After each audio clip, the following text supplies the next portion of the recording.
Hello everyone, this is Pranay Kumar Singh and you are watching academy for CSE। Friends, आज की इस section के अंतर्गत मैं 67वीं बीपीएससी की मुख्य परीक्षा के लिए सामान्य अध्ययन प्रश्न पत्र 1 के अंतर्गत हिस्ट्री सेक्शन को डिस्कस करूंगा। देखिए, यदि बीपीएससी द्वारा जो मुख्य परीक्षा के लिए सिलेबस उपलब्ध करवाया गया है उस सिलेबस को यदि देखा जाए तो सामान्य अध्ययन प्रश्न पत्र 1 में हिस्ट्री टॉपिक के अंतर्गत आर्ट एंड कल्चर में मुख्य रूप से हमें मौर्य कला, पाल कला और पटना कलम को कवर करना है। लेकिन बीपीएससी द्वारा जो हाल ही में परीक्षाएं आयोजित करवाई गई हैं, जैसे ऑडिटर हो या फिर डबल एओ का जो मुख्य परीक्षा आयोजित करवाया गया है, उसमें मौर्य कला से संबंधित प्रश्न को पूछे जा चुके हैं। और जब 66वीं बीपीएससी का मुख्य परीक्षा आयोजित करवाया गया था तो उसमें पटना कलम से संबंधित प्रश्न को पूछा जा चुका है। इसी कारण ऐसा अनुमान लगाया जा रहा है कि जब 67वीं बीपीएससी की मुख्य परीक्षा आयोजित कराई जाएगी तो उस समय का जो प्रश्न होगा आर्ट एंड कल्चर सेक्शन के अंतर्गत वह पाल कला से संबंधित होने की पूरी संभावना जताई जा रही है। तो इसी कारण इस सेक्शन के अंतर्गत आज जो मैं टॉपिक को डिस्कस करूंगा वह टॉपिक होगा पाल कला, यानी कि आज की सेक्शन के अंतर्गत हम लोग पाल कला की डिस्कस करेंगे। इस टॉपिक का प्रश्न है पाल कला की महत्वपूर्ण विशेषताएं को बताएं। देखिए, इस सेक्शन के अंतर्गत हमें जो मुख्य फोकस करना है, यदि इस प्रश्न को देखा जाए तो इस प्रश्न के अनुसार हमें मुख्य फोकस करना है और पाल कला की विशेषताएं पर हमें मुख्य रूप से फोकस करना है। तो संक्षिप्त में इस प्रश्न का स्ट्रक्चर को हम लोग समझते हैं कि इस प्रश्न के अंतर्गत लिखना क्या क्या है। तो संक्षिप्त में प्रयास करें कि 4 से 5 लाइन का एक सुंदर सा इंट्रोडक्शन लिखें। इंट्रोडक्शन लिखने के बाद मुख्य रूप से जो फोकस होगा वह अपना बॉडी पार्ट पर होगा कि इस प्रश्न की मेन डिमांड क्या क्या है। इस बॉडी पार्ट के अंतर्गत इस प्रश्न की मेन डिमांड को लिखना है। इसके बाद यदि आप एनालिसिस करना चाहते हैं तो संक्षिप्त में एनालिसिस करिए, और यदि एनालिसिस नहीं करना चाहते हैं तो डायरेक्ट आप कंक्लूजन लिखिए। लेकिन ध्यान रहेंगे कि जब आप इंट्रोडक्शन लिखते हैं तो इंट्रोडक्शन लिखने के क्रम में 4 से 5 लाइन से ज़्यादा का इंट्रोडक्शन नहीं होना चाहिए, और इंट्रोडक्शन में आप लोग पैराग्राफ चेंज बिल्कुल भी नहीं करेंगे। अधिकतर लोग जब आंसर लिखते हैं तो इंट्रोडक्शन में ही पैराग्राफ चेंज कर देते हैं, जो कि उत्तर लिखने का एक बेहतर तरीका नहीं है। इसी कारण आप लोग प्रयास करेंगे कि जब आप इंट्रोडक्शन लिखें तो सिर्फ 4 से 5 लाइन का ही इंट्रोडक्शन हो। ज़्यादा बड़ा भी इंट्रोडक्शन अच्छा नहीं माना जाता है, और जब इंट्रोडक्शन लिखेंगे तो उसमें पैराग्राफ बिल्कुल भी चेंज नहीं करेंगे। आइए अब हम लोग इस प्रश्न को डिस्कस करते हैं। देखिए, यह जो प्रश्न है वह हमारे द्वारा चलाए जा रहे आंसर राइटिंग सेशन से संबंधित है। तो सर्वप्रथम हम लोग देखते हैं कि आखिर इंट्रोडक्शन में इन्होंने क्या लिखा है। तो देखिए, इस सेक्शन के अंतर्गत इन्होंने 5 से 6 लाइन का एक सुंदर सा इंट्रोडक्शन लिखा है, जिसमें इन्होंने बताया है कि बिहार तथा बंगाल में 8 से 12वीं शताब्दी के मध्य में मौर्य काल के अतिरिक्त कला की एक नवीन शैली का विकास हुआ, जिसे पाल कला के रूप में जाना गया। अर्थात ये कहना चाह रहे हैं कि बिहार एवं बंगाल में 8 से 12वीं शताब्दी के मध्य में जब मौर्य कला विकसित हो चुकी थी तो उसके बाद कला की एक नवीन शैली विकसित हुई, यानी कि कला के विकास के क्रम में मौर्य काल के अतिरिक्त निरंतरता देखने को मिला, और यह जो निरंतरता हुई वह पाल कला के रूप में प्रस्फुटित हुई। यानी कि 8 से 12वीं शताब्दी के मध्य में मौर्य काल के अतिरिक्त कला की जिस नवीन शैली का विकास हुआ उसे पाल कला के रूप में जाना गया। नालंदा, विक्रमशिला एवं उदंतपुरी इस कला शैली के प्रमुख केंद्र बनकर उभरे।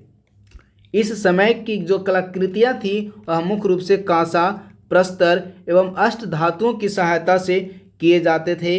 धीमन एवं बिठपाल इसके प्रमुख प्रवर्तक थे, यानी कि इस कला शैली के जो प्रमुख चित्रकार थे वे धीमन एवं बिठपाल इस कला शैली के प्रमुख चित्रकार के रूप में जाने जाते हैं। देखिए, अब यदि हम लोग कांसा एवं प्रस्तर पर संक्षिप्त में यदि डिस्कस करें तो मौर्य काल के पूर्व की जो कलाकृतियाँ थी वह मुख्य रूप से लकड़ी एवं घास पत्ते पर किए जाते थे, मौर्य काल के पूर्व की कलाकृतियाँ। लेकिन मौर्य काल के समय में क्या हुआ कि जो कलाकृतियाँ थी वह मुख्य रूप से कांसा एवं प्रस्तर आदि पर किए जाने लगे। यही कारण है कि जो मौर्य काल के पूर्व की जो कलाकृतियाँ थी वह वर्तमान समय में देखने को नहीं मिलती हैं, लेकिन मौर्य काल के समय के बाद की जितने भी जो कलाकृतियाँ हुई हैं उसके साक्ष्य एवं स्पष्ट प्रमाण वर्तमान समय में भी देखने को मिलते हैं। तब हम लोग देखते हैं कि इन्होंने इंट्रोडक्शन के बाद जो मेन बॉडी पार्ट है इसके अंतर्गत इन्होंने क्या लिखा हुआ है। तो देखिए, इन्होंने लिखा है कि पाल कला की प्रमुख विशेषताओं को निम्नलिखित रूपों में अध्ययन किया जा सकता है। इस प्रश्न के अंतर्गत इन्होंने पाल कला की जो विशेषता लिखे हैं उसे मुख्य रूप से इन्होंने 4 भागों में डिस्कस किया है। पहली विशेषता इन्होंने बताया है मूर्ति कला, दूसरी विशेषता इन्होंने बताया है चित्रकला, तीसरी विशेषता के अंतर्गत इन्होंने मृण मूर्तियों के बारे में बताया है, और जो चौथी विशेषता के अंतर्गत इन्होंने मुख्य रूप से स्थापत्य कला के बारे में फोकस करना है। तो यही करना है आप लोग को। जब आप लोग भी अपना उत्तर लिखेंगे तो इंट्रोडक्शन के जस्ट बाद मुख्य रूप से जो प्रश्न की डिमांड है उस पर हमें फोकस करना है। तो आइए अब एक एक कर हम लोग 4 जो विशेषताएं इन्होंने पॉइंट में बताया है उसका डिस्कस करेंगे। तो देखिए, सर्वप्रथम हम लोग मूर्ति कला को डिस्कस करते हैं। तो पाल काल में कांसा एवं प्रस्तर की सहायता से मूर्ति निर्माण की एक नवीन शैली का जन्म हुआ।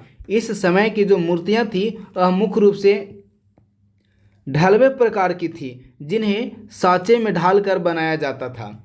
इस कला शैली के प्रमुख प्रवर्तक धीमन एवं बीठपाल थे, जिन्हें धर्मपाल एवं देवपाल तथा गोपाल, धर्मपाल, देवपाल और गोपाल ये तीनों पाल वंश के प्रमुख शासक हुए। इसी कारण जो पाल कला शैली का विकास हुआ उसे पाल शासकों द्वारा संरक्षित किया गया। जिस प्रकार से मौर्य कला शैली का संरक्षण मौर्य शासकों द्वारा किया गया, उसी प्रकार से पाल कला शैली का संरक्षण भी पाल शासकों द्वारा ही किया गया। इस कला शैली के प्रमुख प्रवर्तक धीमन एवं बीठपाल थे, जिन्हें धर्मपाल एवं देवपाल तथा गोपाल भी आप कह सकते हैं, क्योंकि धर्मपाल, देवपाल और गोपाल तीनों पाल वंश के ही शासक थे, जिन्हें धर्मपाल एवं देवपाल आदि द्वारा संरक्षण प्राप्त था। इस कला शैली में महात्मा बुद्ध की मूर्तियों का चित्रांकन किया गया है, जिसमें बोधिसत्व, महाभिनिष्क्रमण, महापरिनिर्वाण, मैत्रेयी आदि प्रमुख हैं। तो वहीं दूसरी तरफ हिंदू देवी देवताओं के भी चित्रण किए गए हैं, जैसे भगवान विष्णु, गणेश, शिव, सूर्य आदि के भी चित्रण इसमें स्पष्ट रूप से दृष्टिगोचर होते हैं। इससे स्पष्ट होता है कि उस समय के जो समाज में धार्मिक सौहार्द एवं सहिष्णुता की भावना व्याप्त थी। देखिए, पाल कला के अंतर्गत जो मूर्ति कला की जब हम लोग विशेषताओं का अध्ययन करेंगे तो मूर्तिकला की विशेषता के अध्ययन करने से स्पष्ट हो रहा है कि जो तत्कालीन समय का जो समाज था वह धार्मिक सहिष्णुता एवं धार्मिक सौहार्द पर आधारित था। उस समय के समाज में भी विभिन्न धर्म के लोग रहा करते थे, जिसमें कि मुख्य रूप से बौद्ध धर्म एवं हिंदू धर्म के लोग रहते थे। अब यदि पालकालीन मूर्तिकला की महत्वपूर्ण विशेषताओं का अध्ययन किया जाए तो देखिए, पालकालीन मूर्तिकला की निम्नलिखित प्रमुख विशेषताएं हैं। पाल काल में मूर्तियों का निर्माण मुख्य रूप से काले बेसाल्ट पत्थरों की सहायता से किए जाते थे। अर्थात ये कहना चाह रहे हैं कि पाल काल के समय की जितने भी जो मूर्तियां हैं उनका निर्माण काले बेसाल्ट पत्थरों द्वारा किया जाता था या काले बेसाल्ट पत्थरों की सहायता से किया जाता था। इस काले पत्थर को संथाल परगना क्षेत्र एवं कैमूर के क्षेत्र से लाया जाता था। संथाल परगना क्षेत्र की बात करें तो जो संथाल परगना क्षेत्र तत्कालीन समय में बिहार में स्थित था, लेकिन यदि वर्तमान समय की बात करें तो वर्तमान समय में यह झारखंड में चला गया है। झारखंड राज्य के अंतर्गत वर्तमान समय में संथाल परगना का क्षेत्र है, लेकिन तत्कालीन समय में यह बिहार प्रांत का एक भाग था। अब हम लोग यदि इसकी दूसरी विशेषता को देखें तो दूसरी विशेषता के अंतर्गत इन्होंने बताया है कि पाल कला की मूर्तियों में शरीर के अग्रभाग की प्रस्तुति पर अधिक बल दिया गया है। यानी पाल कालीन समाज की जो मूर्तियां थी उन मूर्तियों का जो चित्रण में जो प्रस्तुति किया गया है, यानी कि अलंकार वगैरह शरीर के अग्रभाग की प्रस्तुति पर ज़्यादा बल दिया गया है। अगली विशेषता के अंतर्गत इन्होंने डिस्कस किया है कि पाल कला में देवी देवताओं के चित्र चित्रित हैं, जिसमें महात्मा बुद्ध के चित्रों की बहुलता है। देखिए, पालकालीन मूर्ति कला की जब हमने पहली विशेषता किया था तो उसमें बताया था मैंने कि जो पालकालीन समाज था वह सहिष्णुता पर आधारित था, जिसमें समाज में बौद्ध एवं हिंदू दोनों धर्मों की उपस्थिति देखने को मिलती थी। लेकिन उन समय में जो चित्र चित्रित किए गए हैं उनमें महात्मा बुद्ध यानी कि बौद्ध धर्म के चित्रों की बहुलता देखने को मिलती है। अगली विशेषता के अंतर्गत इन्होंने बताया है कि पाल कला की मूर्तियां जो हैं वह अत्यंत ही सुंदर मूर्तियां हैं। इसके बाद अब हम लोग दूसरी विशेषता को देखते हैं, जिसमें कि इन्होंने मूर्ति कला के बाद चित्रकला का वर्णन किया है। तो देखिए इन्होंने बताया है कि पाल कला की चित्रकला को दो भागों में स्पष्ट रूप से विभाजित कर अध्ययन किया जा सकता है। पहले के अंतर्गत इन्होंने पांडुलिपियों में इसे विभाजित किया है और दूसरी विशेषता को इन्होंने दीवारों पर चित्र के रूप में विशेषित किया है। यदि पांडुलिपि की बात करें तो पांडुलिपियों को मुख्य रूप से कांसा के प्लेटों पर लिखा गया है। दीवारों पर चित्रकला के निर्माण में सामान्य जनजीवन के चित्रों को उकेरा गया है। यानी ये कहना चाह रहे हैं कि जो दीवार पर चित्र चित्रित किए गए थे, जैसे यदि आप वर्तमान समय में देखेंगे तो बिहार सरकार द्वारा विभिन्न प्रमुख शैक्षणिक संस्थानों एवं अन्य प्रतिष्ठानों पर मधुबनी चित्रकला को पेंटित करवाया जा रहा है। उसी प्रकार से जब यदि हम पालकालीन समाज को देखते हैं तो जो दीवारों पर चित्रकला का चित्रण किया गया था उसमें सामान्य जनजीवन के चित्रों को उकेरा गया है। उस समय की चित्रकला अजंता एवं बाघ की गुफा के समान चित्रित होती थी। यानी कि तत्कालीन समय में जो चित्रकला का चित्रण किया जाता था वह उसी प्रकार से किया जाता था जिस प्रकार से कि अजंता एवं बाघ की गुफाएं में चित्रों का चित्रण किया गया है। दोनों गुफाओं में रंग भी एक समान थे। यानी कि अजंता एवं बाघ की गुफाओं में जिस रंग का प्रयोग किया गया था चित्रण में, उसी रंग का प्रयोग पालकालीन गुफाओं में भी किया गया है। लाल, नीला एवं उजला रंग को प्राथमिक रंग के रूप में प्रयोग किया जाता था। दीवारों पर चित्रकला का सर्वश्रेष्ठ उदाहरण नालंदा से प्राप्त ग्रेफाइट से निर्मित चबूतरे के अग्रभाग में ज्यामितीय आकार में पुष्प, मानव एवं पशु की आकृति का चित्रण है। यानी कि ये कहना चाह रहे हैं कि जो पालकालीन समाज की जो चित्रकला है उसका जो सर्वश्रेष्ठ उदाहरण है वह नालंदा से प्राप्त हुआ है। नालंदा से प्राप्त हुआ है उस चित्रण में या उस जो चित्रकला है उसमें ग्रेफाइट से वह निर्मित चित्रकला है। यानी कि जिस चित्रकला का हम लोग साक्ष्य नालंदा से देख सकते हैं उसे ग्रेफाइट के द्वारा निर्मित किया गया है और उस चित्रकला के अंतर्गत चबूतरे के अग्रभाग में ज्यामितीय आकार से निर्मित एक पुष्प, मानव एवं पशु का चित्रण किया गया है। अब हम लोग नेक्स्ट विशेषता की यदि बात करें तो नेक्स्ट विशेषता के अंतर्गत मुख्य रूप से तीसरी विशेषता के अंतर्गत इन्होंने मृण मूर्तियों का चित्रण किया है। तो इसके अंतर्गत इन्होंने बताया है कि पाल कला में मृण मूर्तियों का प्रयोग दीवारों पर सजावट के लिए किया जाता था। उस समय में मुख्यतः दीवारों पर सजावट के रूप में सामान्य जनजीवन की समस्याओं, रहन सहन, खान पान, वेशभूषा, संस्कार, क्रीड़ा तथा मनोरंजन आदि का चित्रांकन किया गया है। देखिए जब आप पटना कलम का अध्ययन करेंगे तो पटना कलम के समय की भी जो चित्रकला थी ना उसमें भी सामान्य जनजीवन, हाट बाजार, सांस्कृतिक संस्थान, शैक्षणिक विद्यालय आदि का भी चित्रण किया गया है। उसी प्रकार से यदि पाल कला की बात करें तो पाल कला के रूप में भी जो सामान्य जनजीवन की समस्याओं, रहन सहन, खान पान, वेशभूषा, संस्कार, क्रीड़ा, मनोरंजन आदि का चित्रांकन पाल कला के अंतर्गत भी किया गया है। यानी इस पॉइंट के अंतर्गत जो पाल कला है वह कहीं ना कहीं पटना कलम सेक्शन के अंतर्गत मिलती जुलती है।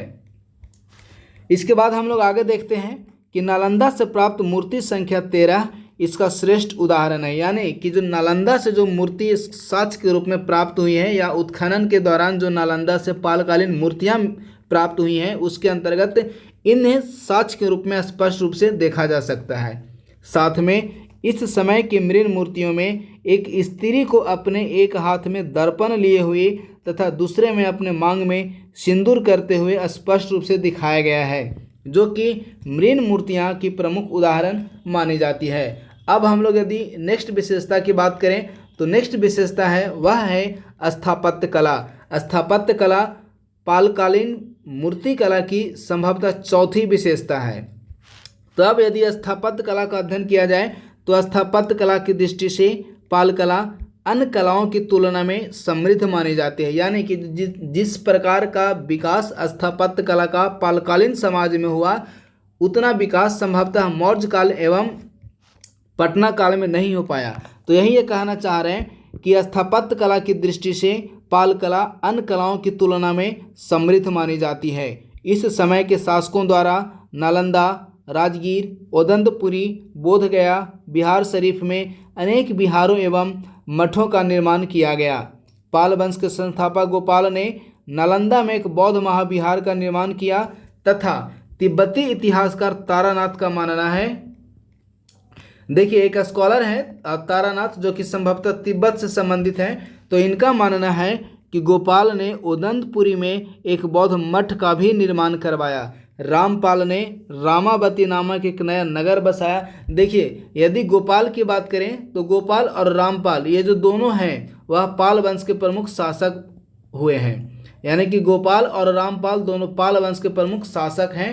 तो जो तारानाथ हैं तिब्बती इतिहासकार, इन्होंने बताया है कि गोपाल ने उदंतपुरी में एक बौद्ध मठ का भी निर्माण कराया तथा रामपाल ने रामावती नामक एक नगर बसाया। महीपाल भी पाल वंश के प्रमुख शासक हुए। तो महीपाल ने काशी में अनेक भवनों एवं मंदिरों का निर्माण करवाया। तो इस प्रकार से इन्होंने पालकालीन जो समाज थी या पालकालीन जो चित्रकला थी उसके चित्रों को चित्रित किया है, यानी कि विशेषताओं को स्पष्ट रूप से इन्होंने बताया है। अब पालकालीन चित्रकला की विशेषताओं को बताने के बाद इन्होंने एक संक्षिप्त सा छोटा सा 5 से 6 लाइन का एक निष्कर्ष लिखा है। तो निष्कर्ष में इन्होंने बताया है कि इस प्रकार यह कहा जा सकता है कि पाल कला शैली में सामान्य जनजीवन के चित्रों का चित्रण किया गया, लेकिन इस समय की जो मूर्ति कला में वह ज़्यादा आभूषणों के प्रयोग से मूर्ति कला में कृत्रिमता का बोध होता है। यानी कि संक्षिप्त में इन्होंने ऐसे एनालिसिस करने का प्रयास किया है। हालांकि इनका जो एनालिसिस है वह अति संक्षिप्त है, इसे आप लोग थोड़ा और विस्तृत कर लेंगे। तो एनालिसिस में जो इन्होंने बताया है वह बताया है कि इस समय की जो मूर्ति कला में ज़्यादा आभूषणों का प्रयोग से मूर्ति कला में कृत्रिमता का बोध होता है। इसके बावजूद भी पाल कला शैली बिहार में कलाओं के विकास में मौर्य कला के बाद भी निरंतरता प्रदान की। यानी कि बिहार में जिस प्रकार से मौर्य कला शैली का विकास हुआ, उस मौर्य कला शैली को आगे बढ़ाने में, यानी कि जो कला शैली की निरंतरता को प्रदान करने में पाल कला ने महत्वपूर्ण भूमिका निभाई। तो इस प्रकार से इन्होंने अपने उत्तर को संक्षिप्त किया है। तो आज का यह जो अपना सेशन था वह समाप्त हुआ। बहुत बहुत